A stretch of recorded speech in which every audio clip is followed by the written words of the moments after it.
back. Well, I've been told by some people, and they all say to take it back, to take it back like before. I don't know some reason, I just gonna believe it in myself. Take it back. Well, push me back. You're pushing me too far. I love you for what I saw before. I speak to you and I've held you, but I could not tell you I love you. Take it back. Well, you put me down. You put me down real nice. This love affair is taking the largest slice from my life as I see it. Starting now, it's gonna have more meaning, girl. Take it back. If I just take it back. If I just push it back. If I just love you back.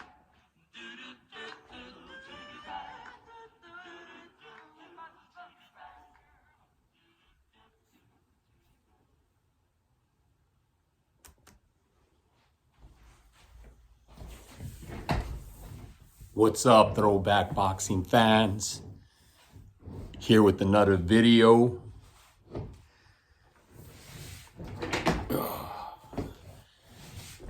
Yeah, man.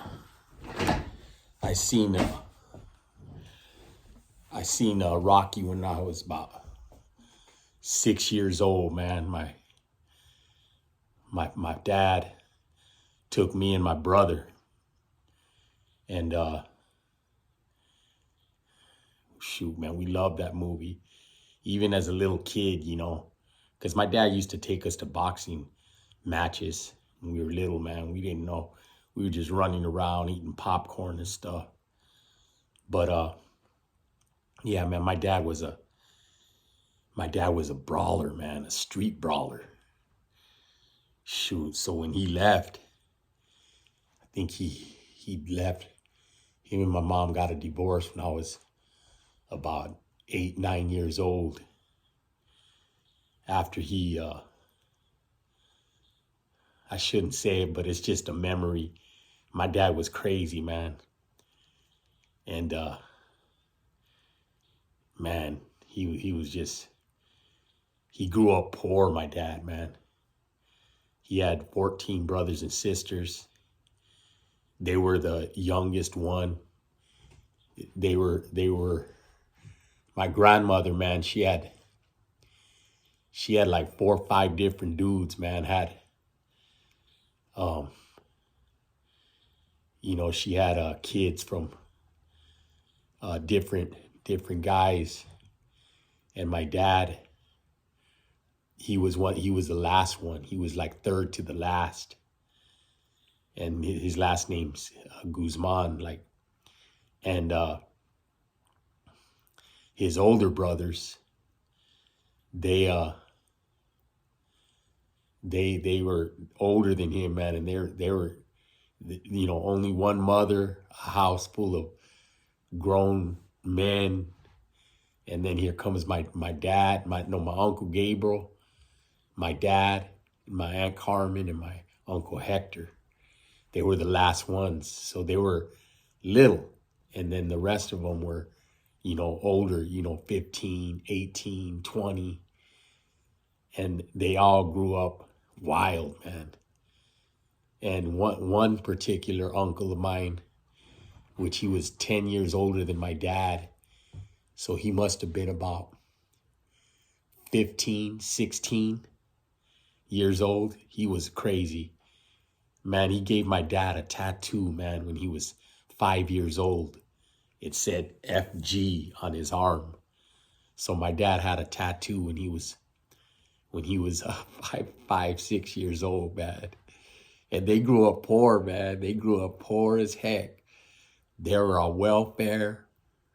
That's how come my dad learned how to hunt. He grew up freaking mean, man, and uh and grew up a brawler, a street brawler, man, mean, bitter.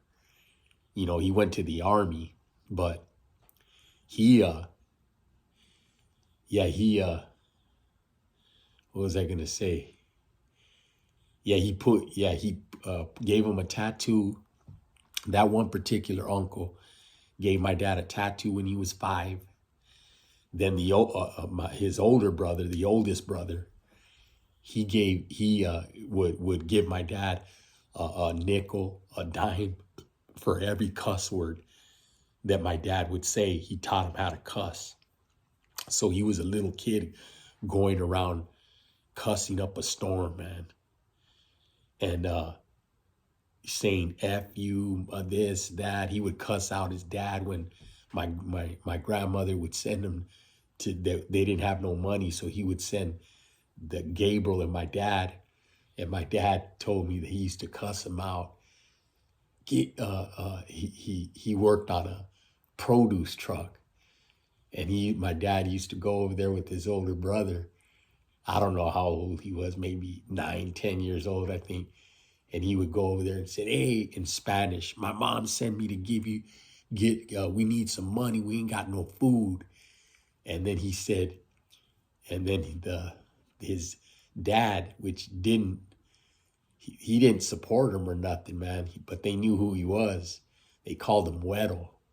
And he used to tell him, get away, get out of here. I ain't giving you nothing. Get a job. My dad told me that. He said, get a job. And then my dad goes, well, get me a job, you mother effer. Get me a job. And my dad used to crack, man. He used to tell us all these stories. But one thing about my dad, man, that mug was straight up, man. It would seem like he's telling you, fabricating the story, but then later on in life, we found out that it was true. And we grew up with them, so we knew. I was 9 years old, man. He beat the living daylights out of my mom's sister's husband. And we were there, man. Man, he hit him about 50 times, broke his freaking cheekbone. I mean, just viciously whipped him. Well, later on, that uncle, he became a cop. And I remember when I was a teenager, we were all there at my grandmother's house, and he goes, he put a gun on the table. He was already a police officer. He said, what your dad did to me, he will never do again. And he became a cop. And then my cousin was there. My older cousin was there. And he said, hey, don't be telling him his kid. Why don't you go find Frankie and tell him? And he became a cop, and he became a detective, man. He was on America's Most Wanted. But my dad beat the crap out of him, and I guess stirred him to become a cop. But yeah, so my dad, man, I said all that to say this. Rocky's one of my favorite movies. It's one that I'll remember forever, because my dad took us when we were little, and he used to take us boxing. My dad passed away when he was 61 years old, man. And I miss my dad, but yeah, that mug was a street brawler, man. That's why me and my brother, man, we grew up poor, because my dad wasn't around, and my mom had to support us. And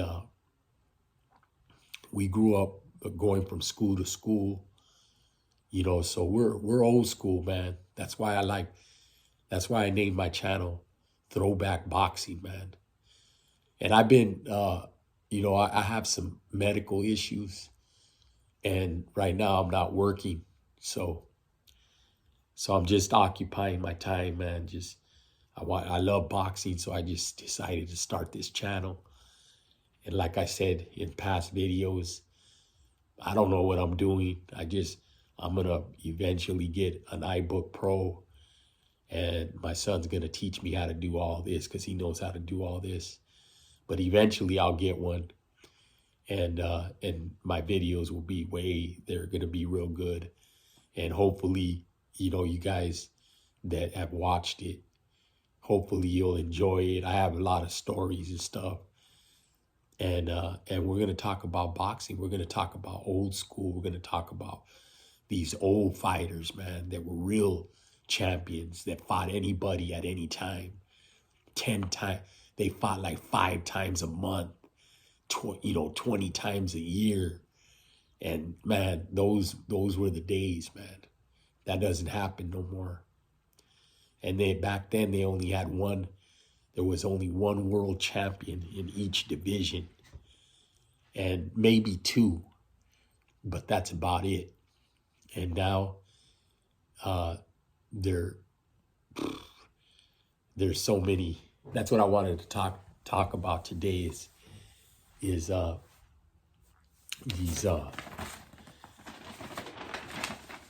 what they have so many belts. Like when you watch a boxing match, it's always a championship fight. And the reason it's a championship fight is because there's what they call an interim champion. Okay, that's just another way of saying he's not a champion yet, but he's next in line to hold a world title. But he does have a belt, and it's called the interim championship belt. And guess what? It's sanctioning by bodies. And so when you're an interim champion, you have to pay sanctioning fees. So that's why there's so many belts out there. There's probably over 100. And they make these belts because they're greedy, and they're finding ways to make money off these fighters. And it's not up to the fighters, it's up to the sanctioning bodies. So if you're next in line, whether you like it or not, you're holding that. They have you hostage, because in order for you to become a world champion, like a real world champion holding a belt, then the only way you're going to get there is by being an interim champion. So once you're an interim champion, you have to start paying sanctioning fees. So they got you. So that's why you're probably asking a question like I am asking, like, God dang, what the heck? How in the heck this is a championship fight? Yes, because that's what they call the belt. And an interim champion, this is what an interim champion, it's when a current champion, either a super or a regular, can't defend his title due to an injury or other circumstance. In those instances, an interim title becomes available for other fighters looking to land a belt at world level. That's what an interim champion is. And this started changing. All these other belts started changing in the late 80s, going into the 90s. They started adding all these belts.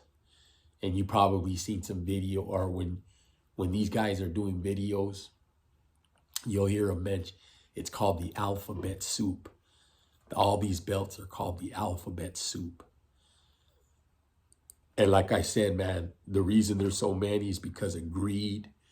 So these sanctioning bodies can make a lot more money by giving away more belts than one. They can make more money in boxing events with world title. That's how they say it. If an interim champion is fighting, it's called a world title, and it stands to sell more tickets. There's about 100, like I said before. So What we need to concentrate are the ones that matter. So it's up to you now. It's our opinion on who's the best. But they have to fight so that we could see who is the best. So right now we're watching boxing matches, and the best is not fighting the best. And when the best do fight the best, they're not good fights because they're fighting. Some of these fighters don't want to get hit. You know what I mean? Like the fight Shakur Stevenson and De Los Santos. Like the fight we just seen Teofimo and Ortiz. They just didn't want to get hit. And yeah, I don't like that kind of boxing, man. Now, yeah, is boxing hit and don't get hit? Yeah, that's what it is. Hit and don't get hit. Like Sugar Ray Leonard. But Sugar Ray Leonard went toe to toe. But he could box too. He could hit and not get hit. Like Mayweather. Mayweather was the master on that. Pretty Boy stood there toe to toe and was knocking people out. Money May, when he came in, he did the sweet science of boxing, hit and didn't get hit. But he was not running. He would just move out of the way. They would throw a swing, he'd make a miss, duck. He was doing all that, and he did it the best. But not these fighters today, man. So let's go over this. I already said what an interim champion is. Okay, what's a super champion? A super champion is a fighter who holds a title such as the WBA, who also holds another title like the WBC, or has unified the division, capturing the WBC, WBA, and IBF. For example, this fighter has been upgraded from regular to super. Also, just to add confusion, a single belted fighter can become super by defending that belt 5 times. So if you hold one of these belts and you defend it 5 times, you become a super.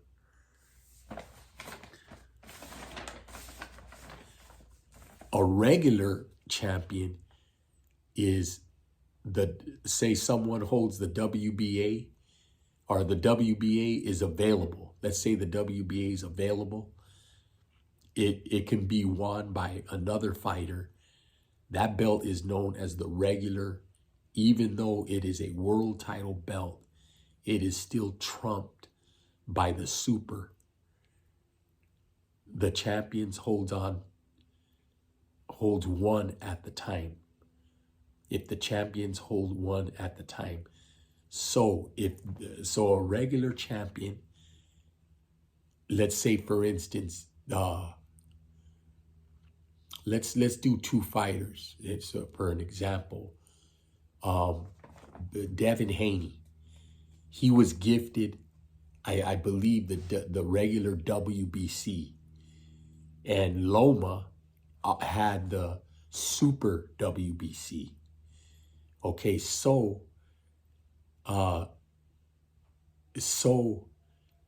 Loma was the undisputed champion because the super WBC trumps the regular WBC.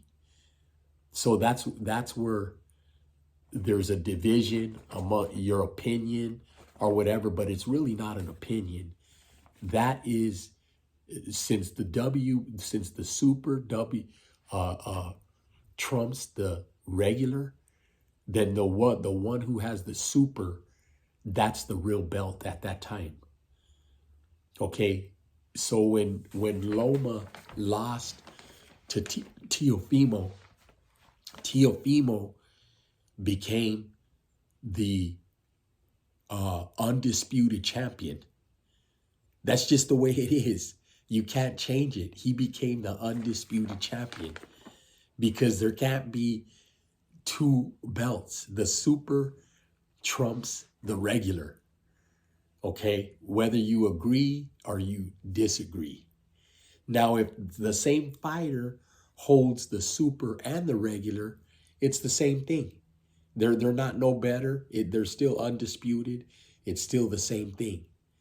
Okay, so when Teofimo beat Loma, he was undisputed.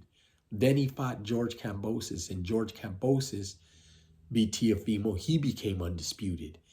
Okay, because he still had the super. He won the super. And Devin Haney had the regular. So when Devin Haney fought Kambosos and beat him, he became undisputed. Not because he had the regular WBC. It's because he beat George Kambosos, which had the super WBC and all the other belts. I know it's confusing, but I understand it because I researched this, and that's the truth. Nobody could say anything different. I don't care who you are. You could argue, do whatever you want, but that's just the way it is. Now, Tank Davis, he's not a champion. He's doesn't hold. Excuse me. Like I said, I'm not in good health, but he has the regular WBA, and man, I don't even know who has the super WBA, but Tank Davis only has the regular WBA, and I think I heard that since Devin Haney went up to 140, that he relinquished it, and it's vacant, but they wanted to give it to Tank Davis, but he didn't accept it. That's what I think. Don't hold me to that. But so that's the regular champion, and we already explained what the interim champion is. That's just they're not even a champion. They got a belt. They have to pay sanctioning fees. And they're just waiting to become a legitimate champion belt holder. That's it. So here's the story. The super, whoever holds the super is the top dog. Excuse me. Whoever holds the super is the top dog. And if there's not a super, then the regular champion is the top dog. And the interim guy is just waiting so that he can become a legitimate champion. Plain and simple. And there's when you research this, they put emphasis on the WBA, WBC, and IBF. The WBA ain't even in there. But a lot of boxing fans like myself, we believe that the WBO is a legitimate world championship belt. There's also the IBO. There's so many of them, but it's 4 belts. This is the 4-belt era: WBO, IBF, WBC, WBA. You have super, and you have the regular, and then you have the interim. So I know it's confusing, but that's the situation. So where do we go from here? It's up to, they're not even fighting each other. So it's up to, that's why there's so many opinions on who's the face of boxing. Who's the face of boxing? Well, if it's money-wise, we have to say Canelo is the face of boxing if it's money-wise. Right now, some people say Tank Davis, but Tank Davis is not the face of boxing, man. That dude, yeah, he sells a lot. He sells out wherever he fights at. But he's not fighting nobody. He's not fighting nobody. He's not fighting the top dogs. So he definitely is not the face of boxing. Canelo has a good resume. He makes money. He holds the super middleweight. He's a super middleweight champion. Who cares? I know, until he fights David Benavidez. No, there will always be another fighter that he has to fight. Do I want to see him fight David Benavidez? Yes, I do. That's going to be a good fight. Should he fight him? Yes, he should. And then retire. But he will fight him because he just said he's fighting 5 more years. So, to me, Canelo Alvarez is the face of boxing. He has a good resume. He's the super middleweight champion. He went out and beat all the ones that held the belts. David Benavidez could have did it. He didn't do it. Any other super middleweight champion at that time could have did it, but they didn't do it. But Canelo did it. So and plus he makes the most money. So you know what? I never used to be a Canelo fan. But when he became the undisputed champion and he did it within 11 months, then I respected him because he was fighting all the top guys that held the belts. So that's it in a nutshell. I know it's been a long video. And like I said, man, I'm not in good health.